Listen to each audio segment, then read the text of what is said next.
आज मैं आपके सामने संस्कृत की दूसरी क्लास लेके आया हूँ। मैंने आपके सामने कल बताया था कि आखिरकार हमारी जो संस्कृत है वो देवताओं द्वारा प्राप्त हुई है। वो देवताओं के द्वारा प्राप्त होने के कारण इसको देववाणी कहा गया है। अब बात करते हैं कि देवताओं से धरती पर कैसे आ गई, यानी देवता जो भाषा बोलते थे उसको धरती पर कैसे आ गए। तो हमारी ये एक परंपरा विकसित है कि हमारी महेश्वर परंपरा, महेश्वर परंपरा, इसी को परंपरा का दूसरा नाम है आपका पाणिनि परंपरा।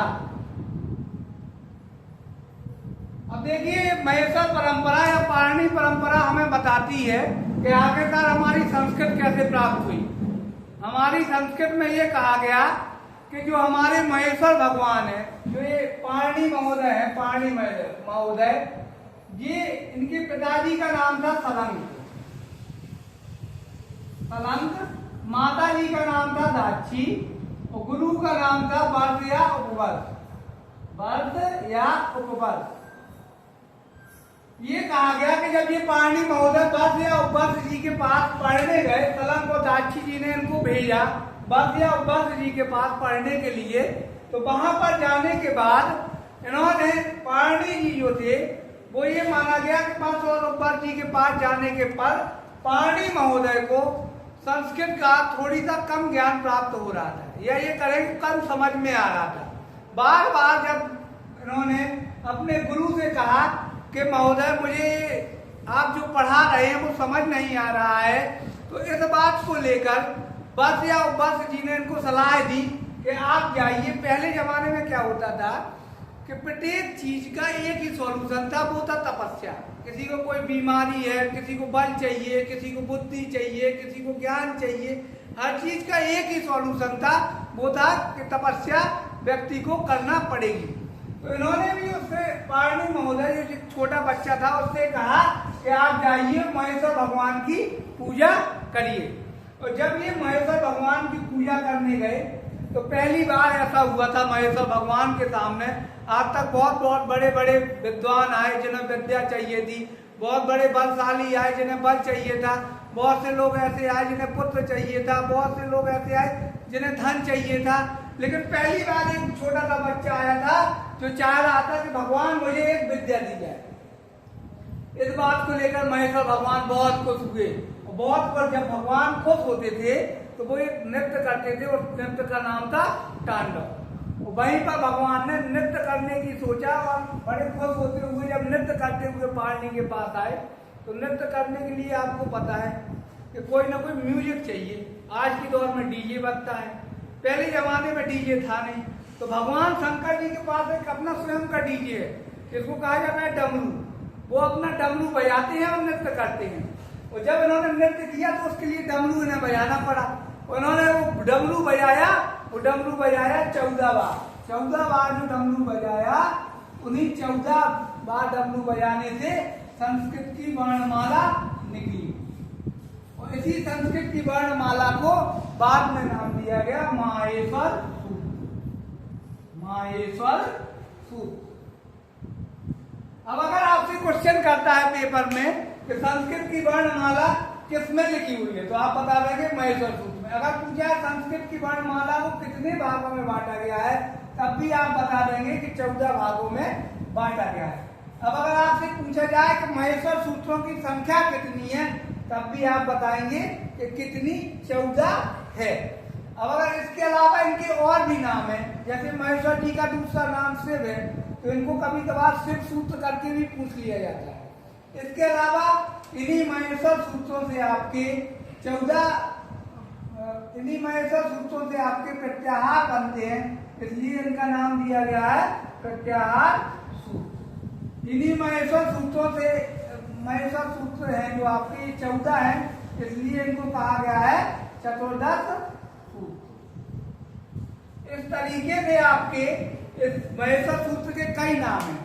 जैसे आपसे पूछा जाए महेश्वर सूत्र वही चीज है, वही प्रत्याहार सूत्र है, वही आपके चतुर्दश सूत्र, तीनों एक ही नाम है। अगर पूछा जाएगा महेश्वर सूत्र कितने हैं, तब भी आप बताएंगे 14 है। अगर पूछा जाएगा प्रत्याहार सूत्र कितने हैं, तब भी 14 है। पूछा जाएगा चतुर्दश सूत्र क्या है, तब भी आप बताएंगे कि 14 है। और पूछा जाए वर्णमाला को कितने भागों में विभक्त किया गया है, तब भी आप बताएंगे कि 14 भागों में विभक्त किया गया है। इन पाणिनि ने इन महेश्वर सूत्रों को इकट्ठा करके हमारी एक किताब लिखी, उस किताब का नाम है हमारे अष्टाध्यायी। अब आते हैं हम इन त्रिनी मुनियों पर।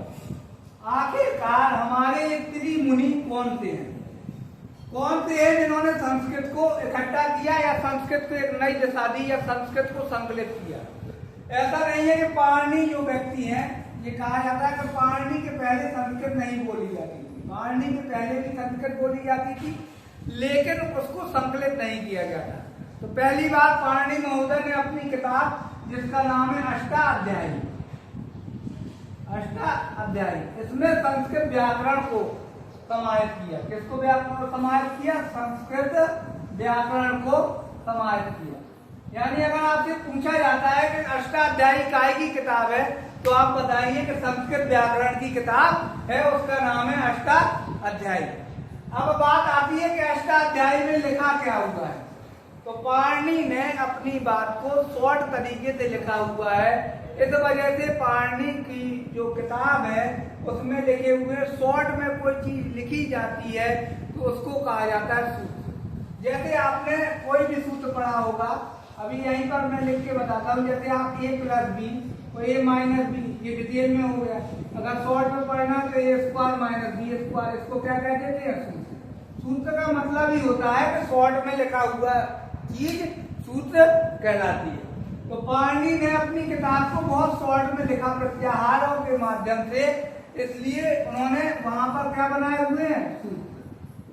ठीक है, यानी सूत्र बनाने वाले व्यक्ति कौन है, पाणिनि। अब आपसे क्वेश्चन पूछा जाए कि जैसे सूत्रकार कौन है, तो आपने सुना होगा कुंभकार, घड़ा बनाने वाला कुंभकार, तो सूत्र बनाने वाला क्या हो गया, सूत्रकार। अगर आपसे पूछा जाता है कि सूत्रकार कौन है, तो सूत्रकार हो जाएंगे आपके पाणिनि। अब आपके दूसरे ऋषि मुनि आते हैं जिनका नाम है आपके कात्यायन। कात्यायन नाम है, इन्होंने कात्यायन, इनका दूसरा नाम है वररुचि। वररुचि, कात्यायन और वररुचि एक ही नाम है, अलग अलग नहीं है। या तो कात्यायन बोल दीजिए या वररुचि कह दीजिए। इन्होंने बनाया है आपका, इन्होंने जो लिखे हुए हैं वो लिखे हुए हैं आपके वार्तिक। जो सूत्र की व्याख्या करते हैं उन्हें वार्तिक बोला जाता है। अगर आपके पेपर में आता है कि वार्तिककार कौन है, तो वार्तिककार हो जाएंगे आपके कात्यायन। इन्होंने एक अष्टाध्यायी की व्याख्या करने के लिए, सूत्र की व्याख्या करने के लिए वार्तिक बनाए हैं। और तीसरा नाम आता है आपका पतंजलि।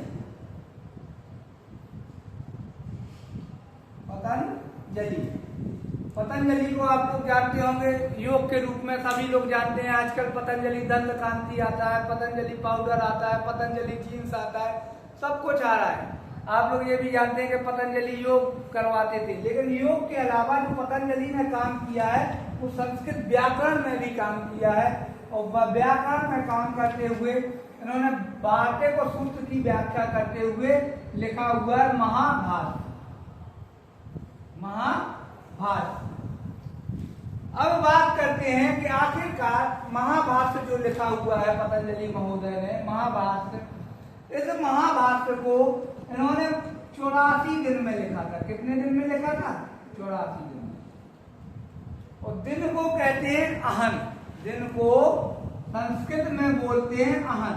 अब आप कह रहे होंगे कहाँ बोलते हैं, तो आप लोगों को इतना याद होगा कि या तो बोला जाता है पूर्वाहन, पूर्वाहन मतलब अहन के पहले वाला समय, या बोला जाता है मध्याहन, तो आपका मध्य का समय, या अपराहन यानी बाद का समय। अहन बाद में ये लगा रहता है, अहन माने होता है दिन।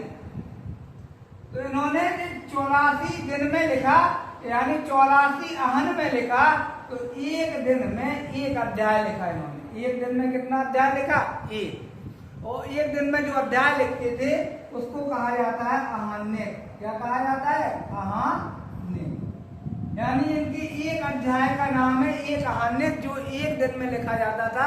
अगर आपसे पूछा जाएगा कि महाभारत में कितने आरण्यक हैं, तो आप बताएंगे कितने आरण्यक हैं हमारे 84 आरण्यक हैं।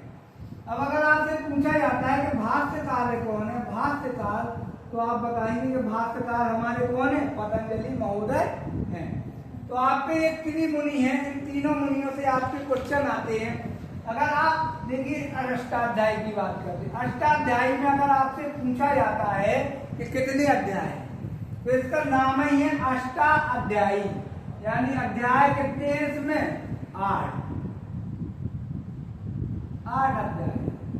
और प्रत्येक अध्याय में अगर बात की जाए कि कितने पाद हैं, तो प्रत्येक अध्याय में पाद हैं आपके 4, प्रत्येक अध्याय में पाद हैं 4।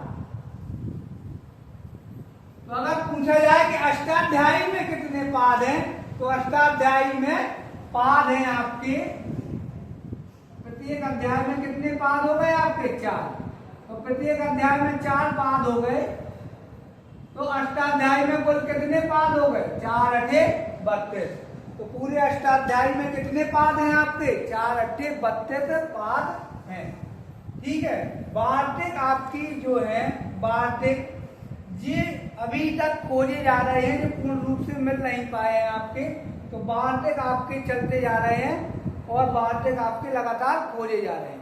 तो आज हमने 3 चीजें जानी कि पाणिनि, कात्यायन और पतंजलि, इनको त्रिमुनि कहा जाता है। आपसे क्वेश्चन आएगा कि त्रिमुनि इनमें से कौन है कौन नहीं है, तो आप बता देंगे पाणिनि है, कात्यायन है, पतंजलि। चौथा और कोई नाम होगा भरद्वाज या भट्टो, तो वो आपके त्रिमुनि नहीं है। आपसे क्वेश्चन कर सकता है कि अष्टाध्यायी किसने लिखी, तो आप बता देंगे पाणिनि ने। पूछेगा अष्टाध्यायी में क्या लिखा हुआ है, तो आप बता देंगे संस्कृत व्याकरण। पूछेगा अष्टाध्यायी में क्या लिखे हुए हैं, तो क्या लिखे हुए हैं, सूत्र। पूछेगा सूत्रकार कौन है, तो आप बता देंगे कौन है, पाणिनि। अष्टाध्यायी में पूछेगा अध्याय कितने हैं, तो बता देंगे 8। प्रत्येक अध्याय में कितने पाद हैं, 4। तो अष्टाध्यायी में टोटल पाद कितने हो गए आपके 32। अब बात करते हैं कि कात्यायन या वररुचि ने क्या लिखा, वार्तिक। तो पूछेगा वार्तिककार कौन है, तो कात्यायन या वररुचि, एक ही नाम है दोनों का। पूछेगा भाष्य महाभाष्य किसने लिखा, तो क्या होगा, पतंजलि। कई जगह पे इसका नाम व्याकरण महाभाष्य भी लिखा रहता है, क्योंकि ये व्याकरण की किताब है, तो इसका नाम व्याकरण महाभाष्य भी लिखा रहता है। और हमारे भाष्यकार कौन है, पतंजलि है। और इसी के साथ मैं आज की क्लास में आपसे विदा लेता हूँ। ये आपका 1 नंबर समझिए पक्का हो गया है। इसी तरह आप हमारे साथ जुड़े रहिए, थोड़ी थोड़ी सी चीज़ों को समझाकर हम आपको टेट बड़े आसानी से पास करवा देंगे। धन्यवाद।